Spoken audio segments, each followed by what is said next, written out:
여보세요. 라디오 뭐 들으세요? YTN 라디오요. 또요? 김혜민 PD가 진행하는 YTN 라디오 생생경제요. 우리 엄마가 진행하는 YTN 라디오 생생경제라고 꼭 말해주세요.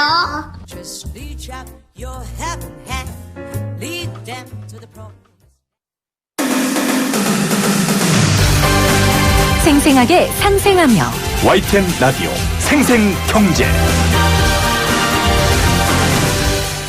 안녕하세요. YTN 라디오 생생경제 김혜민입니다.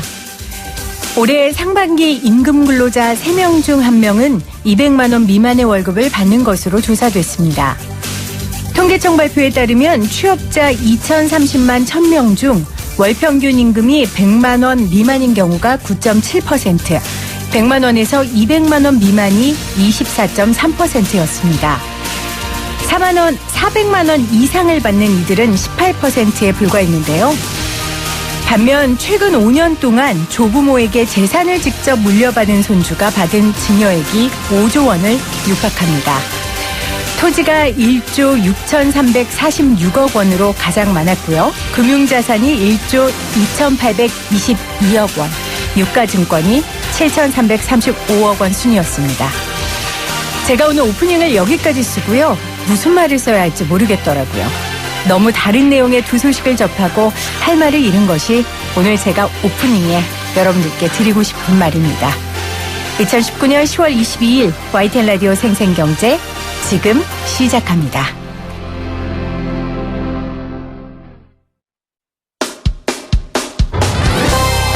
생생하게 상생하며 건강한 경제방송 YTN 라디오 생생경제.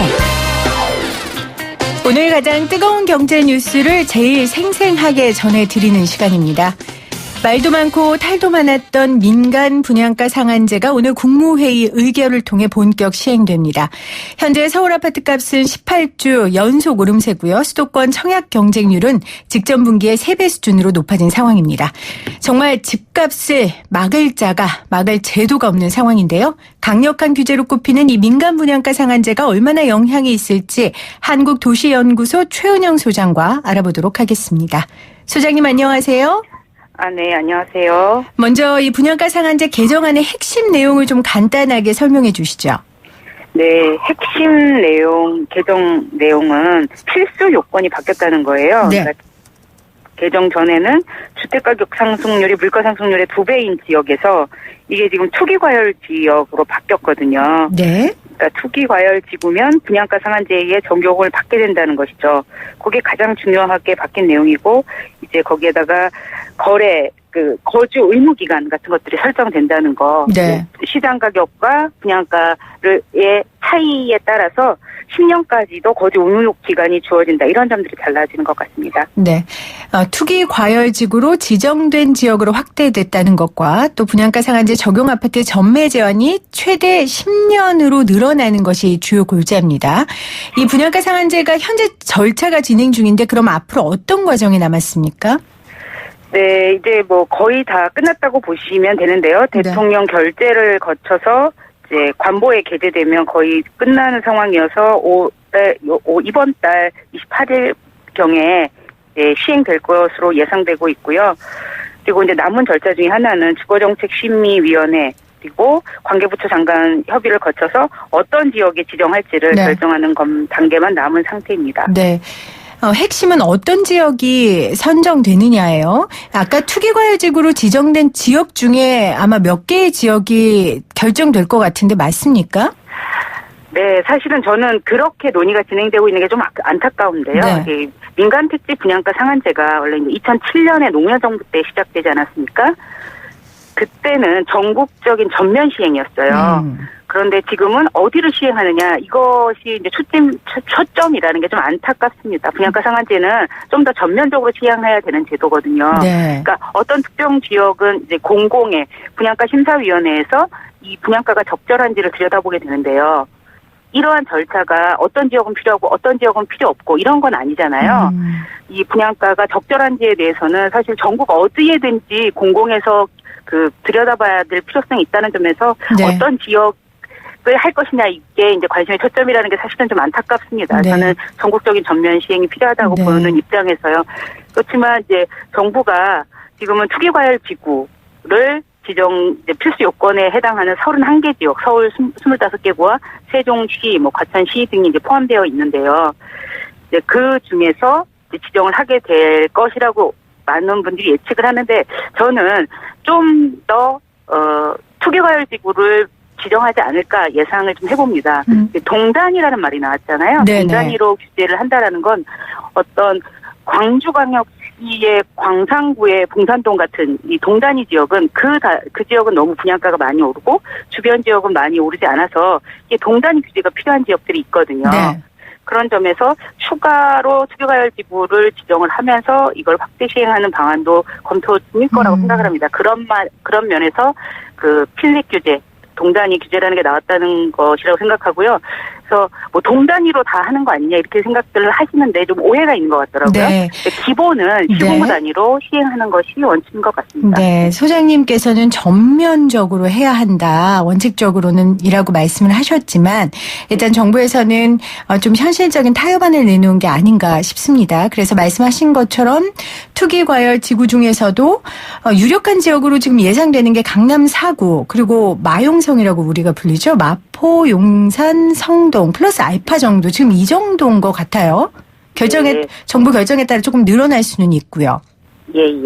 네, 그렇게 예상하는 분들이 많으신 것 같은데요. 저는 네. 좀 더 지정되어야 한다고 네. 보는 입장에서 좀 더 많은 지역이 지금 사실 서울 전역은 굉장히 문제거든요. 서울 강남 상구와 마용성이라고 하는 그 지역들만 문제인 게 아니라 네. 서울 25개구가 다 문제인 상황이고 그다음에 서울을 핵으로 하는 아주 주변 경기도 지역도 문제이기 때문에 너무 좁은 범위에 대해서 분양가 상한제를 실시하면 정책 효과를 보기 좀 힘들죠. 네. 네.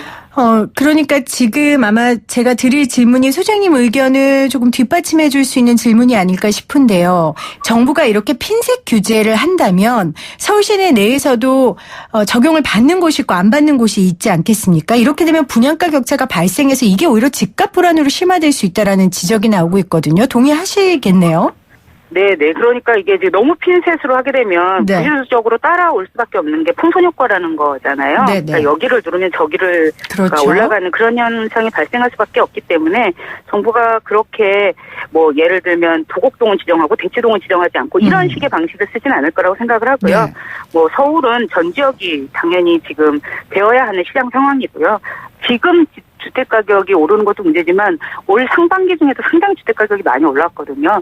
전고점이라고 하면 작년 9.13 대책 이전에 굉장히 주택가격이 많이 올랐었고 그 이후 하락하다가 다시 거의 전고점을 회복하는 수준의 상승을 보이고 있는 것이기 때문에 굉장히 정부가 그 주택가격 안정에 대한 강한 의지를 보여줘야 하는 시점이라고 생각이 듭니다. 네, 정부의 의지를 강하게 보여줘야 할 시점이다라고 얘기를 하셨어요. 이 지역을 선정하는 걸 주택정책심의위원회가 합니까? 예, 주거정책 사실 작업이야 정부에서 할 것이고 네. 주거정책심의위원회 심의를 거치는 과정을 거치게 되겠죠. 이 심의를 거치는 데 있어서 참고하는 자료가 있을 거 아닙니까? 근데 일각에서는 이 참고 자료 자체에 대해서 좀 문제점을 제기하더라고요. 그러니까 한국감정원이 이걸 정확하게 가격을 갖고 있겠냐라는 이런 이야기를 하는 분들이 계신데 어떻게 이런 지적에 대해 어떻게 생각하세요? 네, 우리나라에는 실거래가를 지금 2006년 참여정부 때 도입한 실거래가 제도라는 게 있어요. 지금 네. 그 매매는 모두 신고를 해야 되기 때문에 동단위 데이터가 불가능한 건 아니고요. 한국감정원에서 관리하고 있는 데이터는 동단위 데이터는 강남 지역도 그 표본 조사이기 때문에 강남 지역조차도 동단위로는 좀 힘들고요. 대신 실거래가는 동별로도 자료 집계가 가능하거든요.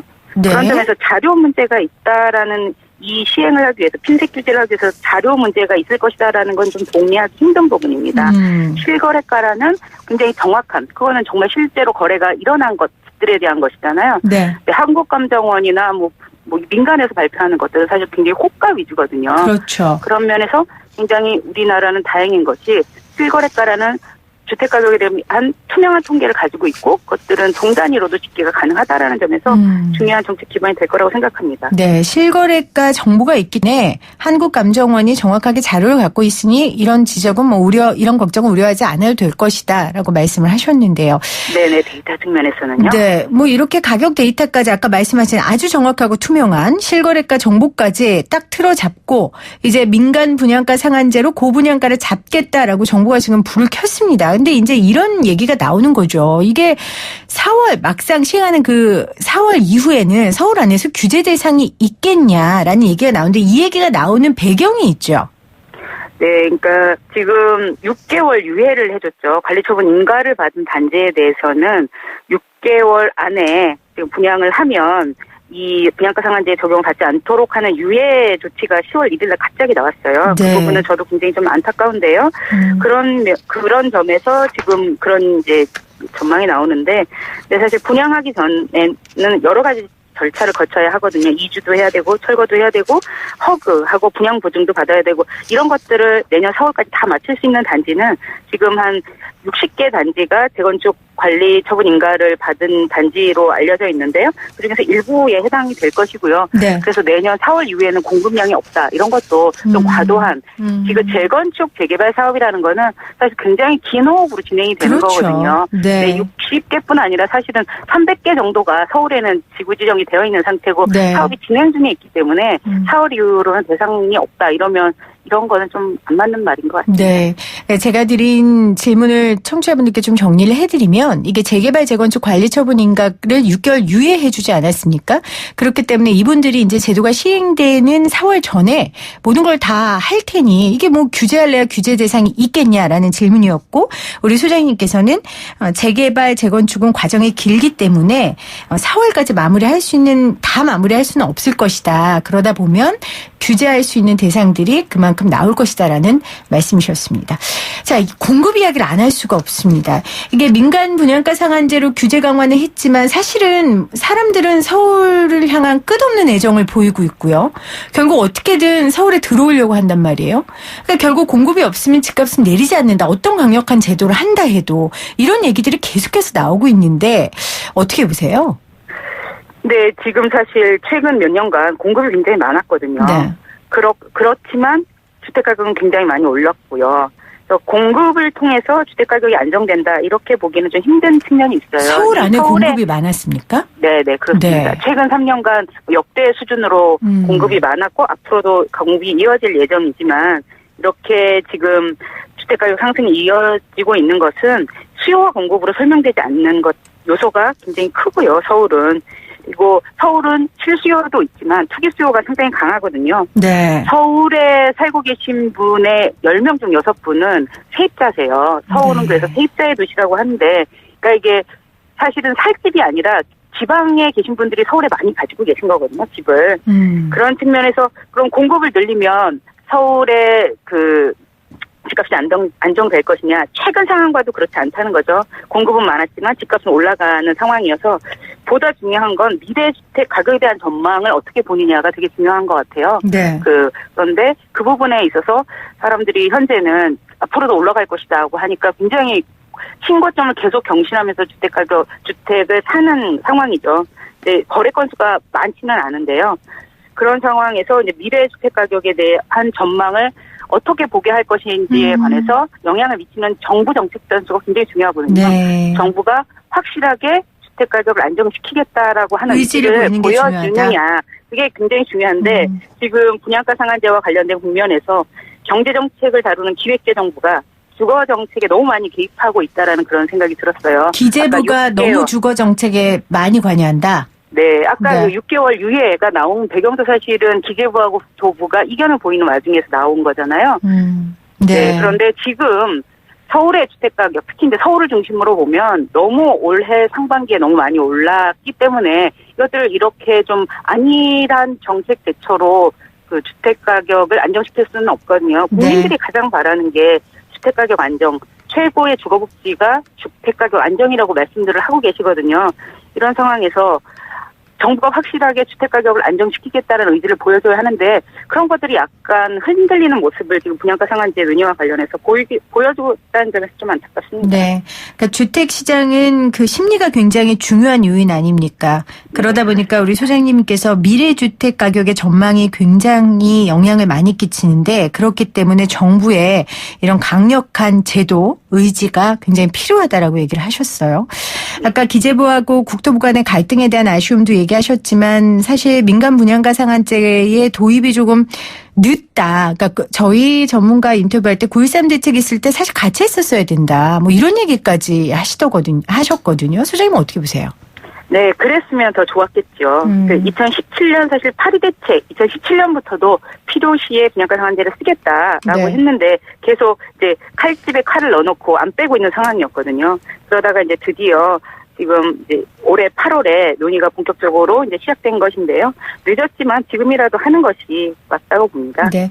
사실 이 민간 분양가 상한제에 대한 찬반 의견이 많습니다. 이제 가장 큰 반대 목소리는 재산권 침해다 뭐 이런 부분인데 저희가 이 부분은 많이 들었고요. 또 오늘 출발새 아침에서 이혜원 의원이 이 부분에 대해 좀 자세히 설명을 해 주셔서요. 오늘 생생경제에서는 상한제에 대한 현안 중심으로 한국도시연구소 최은영 소장과 인터뷰를 좀 나눠봤습니다.